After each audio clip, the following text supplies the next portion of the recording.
যিকোনো বাহনৰ pollution certificate বনোৱাৰ আগতে আপোনাক অনলাইন চেক কৰিব লাগিব যে আপোনাৰ পলিউশ্যনৰ ডেটটো এক্সপায়াৰ হৈছে নেকি। কেনেদৰে চেক কৰিব মই আপোনালোকক দেখুৱাইছোঁ। পলিউশ্যনৰ এক্সপায়াৰী ডেট চেক কৰিবলৈ প্লে ষ্ট'ৰৰ পৰা এটা এপ্লিকেশ্যন ডাউনলোড কৰিব লাগিব। প্লে ষ্ট'ৰত আহি চাৰ্চ কৰিব পৰিবহণ এপ লিখি চাৰ্চ কৰিব। চাৰ্চ কৰাৰ পিছত এটা এপ্লিকেশ্যন আহিব নেক্সট জেন এম পৰিবহণ। মোৰ অলৰেডি ইনষ্টল আছে, মই অ'পেন কৰিছোঁ। অ'পেন কৰাৰ পিছত এইটো এনেকুৱা ধৰণৰ ইণ্টাৰফেচ আহিব। কেতিয়াবা আপোনাক ৰেজিষ্টাৰ কৰিবলৈ ক'ব, আপুনি ইজিলি ৰেজিষ্টাৰ কৰিব পাৰিব। মোবাইল নাম্বাৰ টাইপ কৰি এটা এমপিন ছেট কৰি ৰেজিষ্টাৰ কৰি ল'ব, ঠিক আছে। ৰেজিষ্টাৰ কৰাৰ পিছত ইয়াতে চাব এণ্টাৰ ভেহিকেল নাম্বাৰ, আপোনাৰ গাড়ীৰ যিটো নাম্বাৰ হয় ইয়াতে নাম্বাৰটো টাইপ কৰি দিব। গাড়ীৰ নাম্বাৰটো টাইপ কৰাৰ পিছত ইয়াতে ছাইডত চাব চাৰ্চ আইকন দিয়া আছে, ইয়াতে ক্লিক কৰি দিব। চাৰ্চ আইকনত ক্লিক কৰি দিয়াৰ লগে লগে আপোনাৰ গাড়ীৰ গোটেইখিনি ডিটেইলছ আহি যাব। কিমান তাৰিখত ৰেজিষ্ট্ৰেশ্যন কৰা আছে, ফিটনেছৰ ভেলিডিটি কিমান দিনলৈকে আছে, টেক্সৰ ভেলু কিমান দিনলৈকে আছে, তাৰপিছত ইঞ্চুৰেঞ্চৰ ভেলিডিটি কিমান দিনলৈকে আছে, আৰু লাষ্টত ইয়াতে আপোনাৰ আছে PUCC, এইটো হৈছে আপোনাৰ পলিউশ্যনৰ ভেলিডিটি কিমানলৈকে আছে ইয়াতে লিখা আছে। মই যিটো ইয়াতে চেক কৰিলোঁ এইটো আছে 12 জুন 2023, অৰ্থাৎ এইটোৰ পলিউশ্যন এক্সপায়াৰ হৈছে। এতিয়া 500 ৰুপিজ ফাইন দিব লাগিব, তাৰপিছতহে আপুনি পলিউশ্যন চাৰ্টিফিকেট বনাব পাৰিব।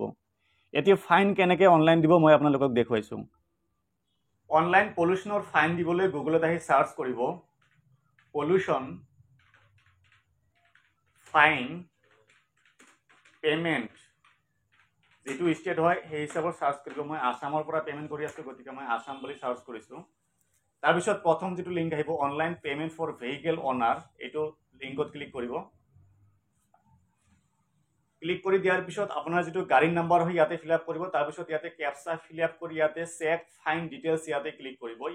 ক্লিক কৰি দিয়াৰ লগে লগে ইয়াতে চাব পাৰে ৰেজিষ্ট্ৰেশ্যন নাম্বাৰ, অনাৰ নেম, অৰ্থাৎ গাড়ী কাৰ নামত আছে, কিমান তাৰিখত এক্সপায়াৰ হৈছে গোটেইখিনি লিখা আছে। ইয়াতে এমাউণ্টটো লিখা আছে, ইয়াতে পে' এমাউণ্ট বুলি লিখা আছে, পে' এমাউণ্টত ক্লিক কৰিব।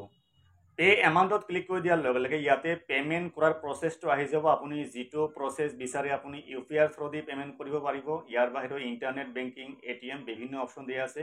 যিটো প্ৰচেছ আপোনাৰ ভাল লাগে সেই হিচাপত ইয়াতে পে'মেণ্ট কৰি ল'ব। ইয়াতে মই পে'মেণ্ট প্ৰচেছটো দেখুৱাই দিছোঁ, কিয়নো কিছুমানে পে'মেণ্ট কৰোঁতে ইয়াতে প্ৰব্লেম পাব, মানে UPI বিচাৰি নাপাব। UPIত জেনেৰেলি আপোনালোকে ইজিলি পে'মেণ্ট কৰিব পাৰিব। UPIত পে'মেণ্ট কৰিবলৈ ইয়াতে থাৰ্ড যিটো অপশ্যন আছে payment gateway, UPI payment also' available বুলি লিখা আছে, এইটো অপশ্যন চিলেকশ্যন কৰিব। তাৰপিছত ইয়াতে চিলেক্ট বেংক যিটো আছে কানাড়া বেংক PG নো চাৰ্জ বুলি লিখা আছে, এইটোত আপোনালোকে পে'মেণ্ট কৰিলে 1 টকা চাৰ্জ নকৰিব, ঠিক আছে। এইটো অপশ্যন চিলেকশ্যন কৰি ইয়াতে প্ৰচিড ফৰ পে'মেণ্ট বুলি লিখা আছে, ইয়াতে ক্লিক কৰিব। তাৰপিছত ইয়াতে অ'কেত ক্লিক কৰিব। তাৰপিছত টাৰ্মছ এণ্ড কণ্ডিশ্যন বুলি লিখা আছে, ইয়াতে এটা টিকমাৰ্ক দিব। টিকমাৰ্ক দিয়াৰ পিছত কনফাৰ্ম পে' বুলি লিখা আছে, ইয়াতে ক্লিক কৰিব। তাৰপিছত লিভ পেজ বুলি লিখা আছে, ইয়াতে ক্লিক কৰিব। তাৰপিছত ইয়াতে বহুতকেইটা অপশ্যন পাব, ঠিক আছে। এটা আছে কাৰ্ডছ, এইটো আপুনি ডেবিট কাৰ্ড অৰ্থাৎ ATM কাৰ্ডৰ থ্ৰু দি পে'মেণ্ট কৰিব পাৰিব। ছেকেণ্ডটো আছে পে' থ্ৰু UPI, আপুনি UPI থ্ৰু দি পে'মেণ্ট কৰিব পাৰিব। আৰু যদি আপুনি ইজিলি পে'মেণ্ট কৰিব বিচাৰে ইয়াতে থাৰ্ড যিটো অপশ্যন আছে pay' through UPI QR code, আপুনি যেনেদৰে যিকোনো দোকানত যেনেদৰে পে'মেণ্ট কৰে QR কোডত, ঠিক এনেদৰে আপুনি পে'মেণ্ট কৰিব পাৰিব। কিন্তু মই ইয়াতে UPI ID থ্ৰু দি পে'মেণ্ট কৰিম, ঠিক আছে। আপুনি যদি QR কোডৰ থ্ৰু দি পে'মেণ্ট কৰে থাৰ্ড অপশ্যন চুজ কৰিব। মই পে' থ্ৰু UPI এইটো চিলেকশ্যন কৰিছোঁ। তাৰপিছত ইয়াতে UPI ID ফিল আপ কৰি ভেৰিফাইড ক্লিক কৰিব। ভেৰিফাইড ক্লিক কৰি দিয়াৰ লগে লগে ইয়াতে আপোনাৰ ফোনপে' অৰ্থাৎ একাউণ্টত যি নাম আছে ইয়াতে নেমটো শ্ব' কৰিব। তাৰপিছত প্ৰচিডত ক্লিক কৰিব। প্ৰচিডত ক্লিক কৰি দিয়াৰ পিছত আপুনি যিটো এপ্লিকেশ্যনত ইয়াতে UPI ID দিব, ফোনপে' দিলে ফোনপে'ত নটিফিকেশ্যন যাব, গুগল পে'ত দিলে গুগল পে'ত নটিফিকেশ্যন যাব, পে'টিএমত দিলে পে'টিএমত নটিফিকেশ্যন যাব। তাতে নটিফিকেশ্যন একচেপ্ট কৰি আপোনাৰ যদি UPI পিন আছে UPI পিনটো টাইপ কৰি দিব। পে'মেণ্ট কৰাৰ লগে লগে ইয়াতে চবৰে পে'মেণ্ট ছাকচেছ বুলি এনেকুৱা ধৰণৰ আহিব। তো ইয়াতে আপোনাক এতিয়া যিটো পে'মেণ্ট ৰিচিপ্ট আছে ফাইন পে'মেণ্ট ৰিচিপ্টটো ডাউনলোড কৰিব লাগিব। পে'মেণ্ট কৰাৰ পিছত ইয়াতে যিটো ফাইনৰ ৰিচিপ্ট হয় ৰিচিপ্টটো ডাউনলোড কৰিবলৈ আপুনি বেক হৈ আহিব। বেক হৈ অহাৰ পিছত ইয়াতে অনলাইন ছাৰ্ভিচ বুলি লিখা আছে, ইয়াতে মাউচ লৈ যাব। তাৰপিছত ইয়াতে চাব ডাউনলোড ফাইন ৰিচিপ্ট বুলি লিখা আছে, ইয়াতে ক্লিক কৰিব। ক্লিক কৰি দিয়াৰ পিছত ইয়াতে গাড়ীৰ নম্বৰটো ফিল আপ কৰিব। তাৰপিছত চেচিছ নম্বৰ, লাষ্টৰ গাড়ীৰ যি চেচিছ নম্বৰ আছে 5টা ইয়াতে ফিল আপ কৰিব লাগিব। চেচিছ নম্বৰ ক'ত পাব মই দেখুৱাই দিছোঁ।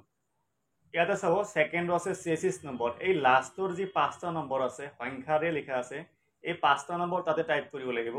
চেচিছ নম্বৰ আপোনালোকে RCতে পাব, ইয়াৰ বাহিৰেও গাড়ীতো থাকে, ঠিক আছে। আপোনাৰ 4চকীয়া বাহনে হওক বা 2চকীয়া বাহন হওক তাতে পাব আপোনালোকে। নাথাকিলে ইয়াৰে বুজি নাপালে RCত আপোনালোকে চাই ল'ব। ইয়াতে ৰেজিষ্ট্ৰেশ্যন নাম্বাৰ, গাড়ীৰ নাম্বাৰ, ইয়াতে চেচিছ নাম্বাৰৰ কেপচা ফিল আপ কৰি ভিউ এপ্লিকেশ্যন ডিটেইলছ ইয়াতে ক্লিক কৰিব। ক্লিক কৰাৰ লগে লগে ইয়াতে চাব ডাউনলোড ফাইন ৰিচিপ্ট অপশ্যন আহি যাব। ইয়াতে ডাউনলোডত ক্লিক কৰি আপোনালোকে যিটো পে'মেণ্ট ৰিচিপ্ট হয় পে'মেণ্ট ৰিচিপ্টটো ডাউনলোড কৰি ল'ব। এইটো হৈছে ফাইন ৰিচিপ্টটো। ইয়াতে গোটেইখিনি ডিটেইলছত লিখা আছে, আপুনি কিমান টকা পে'মেণ্ট কৰিছে, কিমান তাৰিখত পে'মেণ্ট কৰিছে, গোটেইখিনি ইয়াতে লিখা আছে। এতিয়া ফাইন পে'মেণ্ট কৰা হ'ল। ফাইন পে'মেণ্ট কৰাৰ পাছত আপোনালোকে পলিউশ্যন চাৰ্টিফিকেট কেনেদৰে বনাব? পলিউশ্যন চাৰ্টিফিকেটৰ এতিয়া পলিউশ্যন চাৰ্টিফিকেট বনাবলৈ আপোনাৰ মানে ওচৰত এটা মানে চেণ্টাৰত যাব লাগিব, পলিউশ্যন টেষ্টিং চেণ্টাৰত যাব লাগিব, আপোনাৰ গাড়ী লৈ যাব লাগিব। যদি নাজানে ইয়াতে আপোনালোকে গুগলত চাৰ্চ কৰিব পাৰে, লোকেশ্যনটো অন কৰি ল'ব। লোকেশ্যন অন কৰি ইয়াতে আপোনালোকে চাৰ্চ কৰিব নিয়াৰেষ্ট পলিউশ্যন টেষ্টিং চেণ্টাৰ। ইয়াতে চাৰ্চ কৰাৰ লগে লগে আপোনাৰ ওচৰত যিখিনি পলিউশ্যন টেষ্টিং চেণ্টাৰ আছে গাড়ীৰ ইয়াতে গোটেইখিনি শ্ব' কৰিব, ঠিক আছে। ইয়াতে মোবাইল নম্বৰত দিয়া থাকিব।